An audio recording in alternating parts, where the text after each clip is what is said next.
네, 감사합니다. 한양대병원 국형도입니다.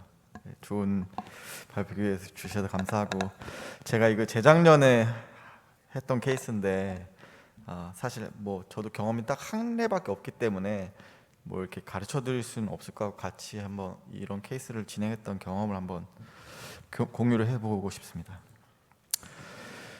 이 벨빈 밸브 프로시저 할 때 아까 황명희 선생님 말씀해 주신 대로 사이너스 루트가 여유가 있는 분들은 별로 걱정할 게 없습니다. 그리고 프로시저 자체도 네이티브 타비보다 더 쉬운 경우도 많고, 그래서 이는 별로 걱정할 게 없는데, 이렇게 아우팅 루트가 아주 좁은 경우들에는 좀 문제가 될 수가 있습니다. 밸브인 밸브를 하면서 기존의 밸브를 밖으로 민다든지, 또는 서지컬 밸브의 리플렛이 코로너리 옵스트럭션을 유발시킬 수 있고, 또 이 루트 자체가 넓더라도 이 기존의 서지컬 밸브가 익센트릭하게 임플란테이션 되어 있는 경우들이 있습니다. 그런 경우에 특히 레프트 코로너리 오스티움 쪽으로 가까이 되어 있으면 루트가 상당히 여유가 있어도 사실 코로너리 옵스트럭션의 리스크가 있을 수 있고, 또 여기 보시면 코로너리 하이트가 낮으면 당연히 위험이 있을 수 있습니다. 그래서 그걸 베일아웃 하기 위한 여러 가지 시도들이 있는데, 그 중에 이제 제일 대표적인 게 바실리카라고 할 수 있겠습니다. 바실리카는 기존에 이제 서지컬 밸브 이렇게 라서레이션 내서 이 코로너리 플로우가 유지될 수 있도록 하는 틈을 만들어주는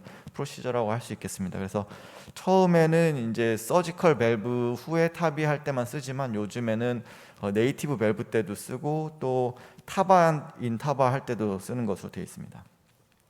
그래서 이거 동영상 간단히 보시면, 이게 기존의 서지컬 밸브고, 이 카테터 두 개를 통계시켜서 하나는 LV, 하나는 아우터 사이의 스네어로 일렉트로 코아굴레이션을 뚫고, 다시 일렉트라이제이션 카우탈라이제이션 파워로 여기를 이제 전자적 힘으로 라서레이션을 내는 겁니다. 그 라서레이션 내면 이쪽에 틈이 생기고, 그 부분이 코로나의 오스티움을 열어주기 때문에 서지컬 타비 밸브가 들어왔을 때 이 옵스트럭션 위험 낮춰준다. 이게 이제 기본 개념이 되겠습니다. 제 케이스 말씀드리면 84세 여자 환자였고, 약물 치료에 반응이 없는 니아3 디스미아 주소를 내었습니다. 환자는 하이 서지컬 리스크에 해당되는 환자였고, AF가 있는 환자였고, 11년도 약 한 9년 전에 소프라노 밸브를 20mm짜리를 넣었습니다. 그리고 나서 딥베인 트롬보시스 때문에 풀모니 엠볼리즘으로 와파린을 드시던 환자였습니다. 에코를 보니까 이 시비어 AS에는 해당되는 환자였고, 바이오프로세스 밸브 페일리어라고 생각이 됐습니다. 그래서 이 타비가 필요한 환자라고 생각이 되었고, 밸브인 밸브 프로시를 계획을 했었고, CT를 찍어 보니까 20mm 밸브에 맞게 역시 20mm 그 모양은 잘 유지됐었고, 이 부분이 이제 밸브인 밸브 할 때 네오애놀루스 타겟 그 앵커링 포인트가 되겠습니다. 그래서 이 환자는 좀 다행이었던 점은 사이너스 발샤버가 상당히 여유가 있어서 코로나 옵스트럭션 리스크가 처음에는 별로 높지 않겠다 생각을 했었습니다. ST 정션은 조금 좁은 듯하게 보였었습니다만, 그런데 코로너리 하이트가 굉장히 낮은 환자였습니다. 레프트는 4.4mm, 오른쪽은 7.7mm. 아무래도 제 생각엔 그 서지컬 밸브 할 때 아울틱 루트 밑둥을 조금 많이 잘라낸 것이 아닌가라는 생각이 들었고, 기존의 소프라노 밸브의 리플렛 한 11mm에서 11.5mm 정도 되고 있어서, 이걸 시뮬레이션 해보면 야, 이거 코로너리 옵스트럭션 생길 수 있겠다는 생각이 들었습니다. 이거는 이제 3맨시어 프로그램을 이용해서 버추얼 밸브, 우리가 어플리케이션 하려는 밸브 사이즈를 맞춰서 넣어보면 코로너리 옵스트럭션의 가능성이 상당히 높을 거라고 생각이 됐었고, 아까 버추얼 밸브로부터 ST 정션, 코로너리 오스티움 둘 다 재보는데 ST 정션까지 랭스가 2.6밖에 안 됐기 때문에 야, 이 환자 레프트 코로너리 오스티움은 옵스트럭션 리스크가 상당하겠다, 이렇게 저희가 판단을 했었습니다. 그리고 코로너를 찍어보니까 실제로 굉장히 네오애놀루스로부터 코로너의 하이트는 굉장히 낮아 보였고, 이 환자는 바실리카 프로시저에 좋은 캔디짓이 되겠다는 생각을 했었고, 그때부터 이제 바실리카를 할 수 있도록 좀 알아봤습니다. 근데 바실리카를 하려고 알아보니까 아시아 쪽에서는 한 적이 없고, 미국에서 이제 데니 드비어라는 선생님이 이제 개발을 하시고 한 200례 정도를 하셨는데, 미국에서는 바실리카 프록토십 프로그램이 있습니다. 탑이랑 똑같이. 그래서 15례 정도를 프록토십을 해야지만 이제 인디펜던트하게 할 수가 있어서 저희가 어떻게든 그 드비어 쌤한테 요청을 드려서 실제로 한 달 정도 후에 프록토십을 하러 와줄 수가 있다는 얘기를 듣고, 저희가 이제 저희 센터 랩에 있는 테크니션하고 널스들하고 같이 인비보 테스트를, 저희가 인비트로 테스트를 좀 했었습니다. 이것도 생각보다 굉장히 쉽지가 않아가지고 여러 번 시도를 했었고, 밸브도 운 좋게 기존의 서른 밸브 똑같은 환자 몸속에 들어있는 20mm 밸브를 구할 수가 있어서 저희가 여러 번 시도 끝에 어쨌든 인비트로에서는 저희가 프록토십 없이 재현할 수 있다는 걸 한번 확인을 했었고, 그리고도 사실은 이제 여러 번 이 프로시저에 대해서는 되뇌었지만 한 번도 시도를 해본 적이 없었기 때문에 상당히 조금 긴장하면서 프로시저를 들어갔었습니다. 이 프로토십은 이 드비어 선생님과 같이 했던 거고, 제 생각에는 이 화면, 이 슬라이드가 이 바실리카의 가장 코어인 부분이 아닐까 이런 생각이 듭니다. 그래서 이 일단은 7프렌치 멀티퍼포스 카테터랑 V18 와이어 25mm 스네어를 일단 LV 사이드로 와이어링을 먼저 한번 해놓으셔야 됩니다.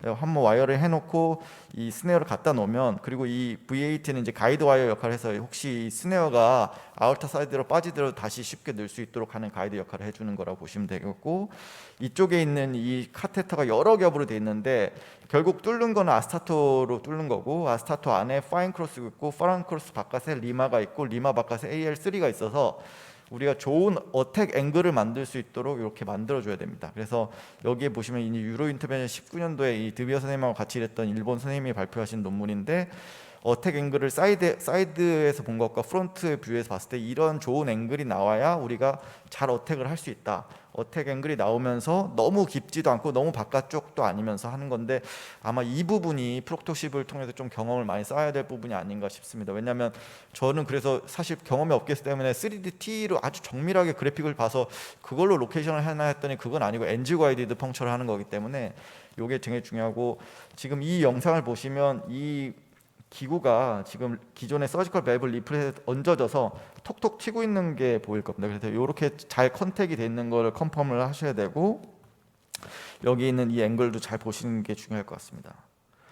그리고 나서 이제 50W를 연결하면 이제 펑처는 사실 별다른 힘 없이 그냥 잘 돼버리고, 그 다음에 이게 이제 스네어링이 잘 안 되는 경우에는 굉장히 이것 때문에 또 1시간 가까이 시간이 소모되는 경우가 있다는데, 저희 케이스에서는 굉장히 운이 좋았습니다. 그래서 바로 펑처 되자마자 스네어가 가능을 했고, 스네어 된 부분을 쭉 당겨가지고 일단 스네어 잡힌 부분을 바깥쪽으로 이제 당겨냈습니다. 당겨내고 나서 그 다음에 이제 해야 되는 거는 이 아스타토 와이어의 중간 부분에 이 철사를 이 칼로 살살 긁어냅니다. 긁어내면 그 부분이 이제 노출되면서 그쪽에 일렉트로 코아굴레이션 파워를 전달할 수 있는 부분이 생기고, 이렇게 굽어 놓으면 우리가 이제 이걸 V 플라이 윙이라고 하는데, 여기서 보면 여기 애니메이션에 보이실 겁니다. 이렇게 구겨진 부분이 있을 겁니다. 구겨진 부분을 펑처 사이드에 갖다 놓고 70W로 양쪽으로 같이 딱 당기면 한 2, 3초 만에 그냥 바로 슉 플라잉 하면서 라서레이션이 생기게 됩니다. 라서레이션이 생기면 바로 파워 오프해서 이제 쓸데없는 일렉트로 코아굴레이션 아울타 안에서 전달되지 않도록 하는 게 중요하겠습니다.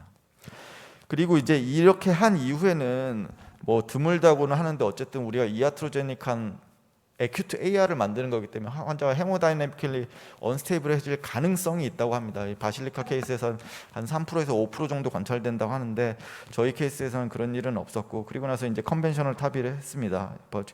코어밸브 프로로 23을 어플라이를 했었고, 하고 나서 코로널 obstruction 없이 잘 플로우가 가는 걸 확인했습니다. 그래서 프로시저 타임은 제가 원래는 이제 저 혼자 타비할 때는 그냥 로컬 마취만 하고 했는데, 이 케이스 경우에는 이제 전신 마취를 했었고, 프로시저 타임 한 3시간, 밸브인 밸브 프로시저 치고는 그래도 AR 인덱스나 그레이션은 액셉터블하다고 생각했던 케이스가 되겠습니다. 그래서 서머리 해보자면, 코로널 옵스트럭션이 이제 밸브인 밸브에서 좀 더 많은 것이 되고 굉장히 라이프 스트레팅하는 거기 때문에 잘 피해야 되는데, 기존에 이제 스텐트를 넣어놓고 한다든지 이런 것들이 서브옵티멀한 면이 있어서 바실리카가 이런 것들을 막아주는 데 조금 도움이 될 수 있지만 조금 복잡한 프로시저인 건 맞는 것 같습니다. 그래서 셀렉티드된 환자들에 있어서는 바실리카가 이제 밸브인 밸브 프로시저에 있어서 어떤 하나의 옵션이 될 수 있지 않을까 이렇게 생각하고 있습니다. 경청해 주셔서 감사합니다.